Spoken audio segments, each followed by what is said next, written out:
Je suis en train de voir là les Tchinda de Jean Gatti, c'est eux qui m'appellent là.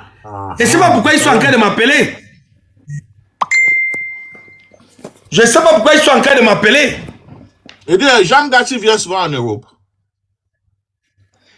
Mais non, il a eu un problème en Europe là-bas, un problème de mœurs. Soit il avait violé, soit c'était sa nièce, soit c'était qui. On l'avait chassé, c'était à Nîmes. Il y a un monsieur qui est intervenu dans un live qui avait parlé de ça. Mais c'est un enseignant, c'est un professeur agrégé des universités internationales, donc il voyage, C'est pour ça qu'il demande, mais c'est un danger, Mais le monsieur là, c'est un danger. Imagine, il y a de cela de 7 ans. Hein, ce que tu avais subi, imagine maintenant depuis. Non, attends, j'ai fini de. Le monsieur là a déjà fait. Attends, je finis de raconter l'histoire. Ouais, mon frère, je veux finir de raconter l'histoire. Il faut parler. Je veux finir de raconter l'histoire et je veux que les gens posent des questions. Ouais, moi-même j'ai des questions pour vous. Mais il faut laisser d'abord. Donc alors, dès que je quitte l'hôpital à garnison militaire parce qu'il n'est pas les 19 000, je dis que ne laisse pas. Je pars à la Légion de gendarmerie de Bonanjo. Je pars voir le collégion. On me dit qu'il faut déposer la plainte. Je rédige la plainte dans le secrétariat du collégion. Je dépose la plainte. On me donne l'accusé de réception. Je reviens avec l'accusé de réception où? À Ange-Raphaël. Je pars rencontrer Moukete Ekoumen. Il est magistrat aujourd'hui, je voulais citer son nom. Il est en service à la communauté urbaine de Douala. C'était mon mentor. En service à la communauté urbaine de Douala. Là où il est magistrat et il est responsable du contentieux. Je le rencontre. Je lui remets l'accusé de réception. Parce que je savais que je peux être interpellé ou alors je peux subir une agression ou alors je peux être kidnappé ou je ne sais pas quoi. Il fallait qu'il garde la preuve. Il fallait qu'il garde la preuve. Je lui donne ce document. Je ne me limite pas là. Je vais m'asseoir devant le campus. Le même jour, je prends une pancarte. J'écris.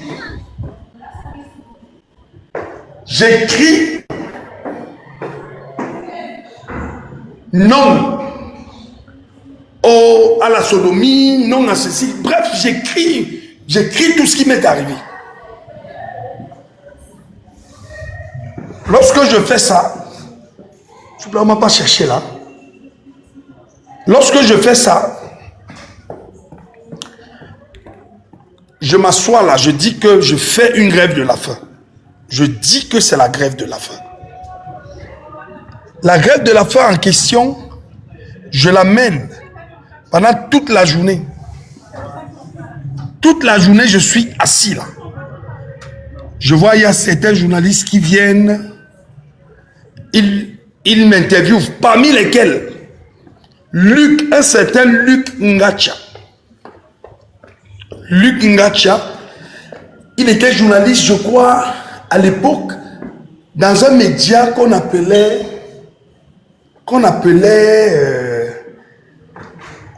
Horizon 3. C'est un média là.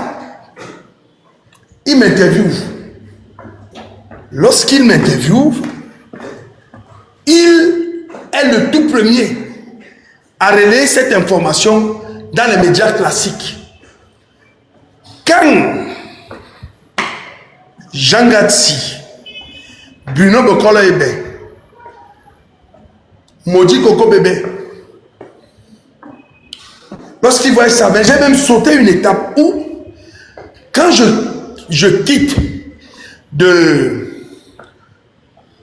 l'hôpital, je ne peux pas directement m'asseoir devant devant le campus.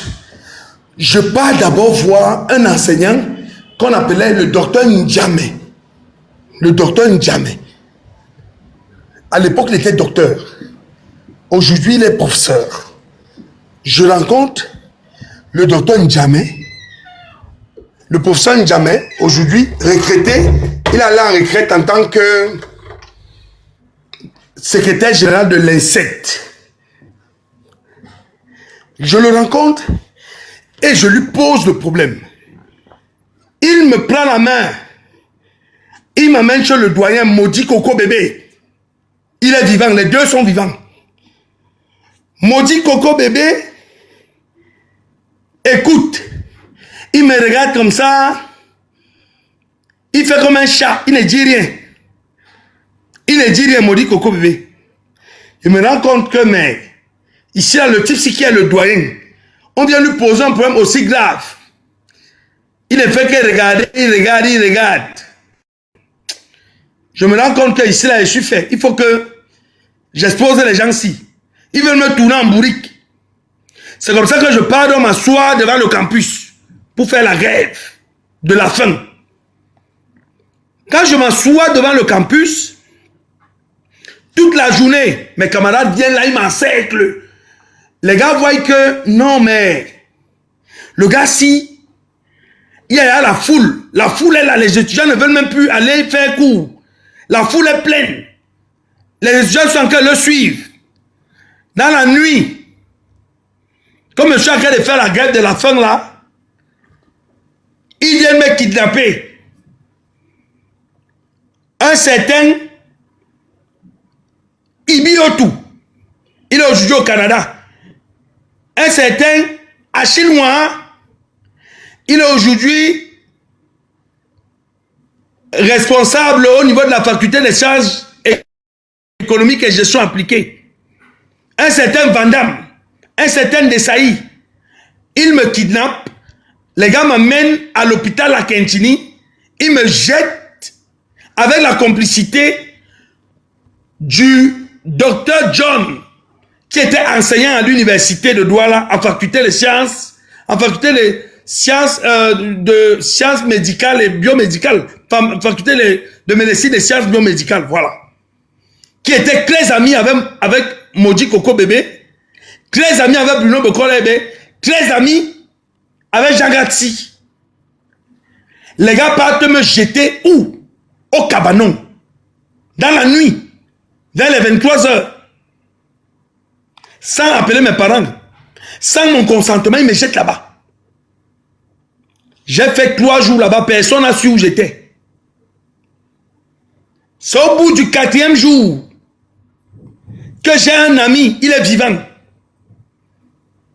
Il s'appelle Abouna Edgar.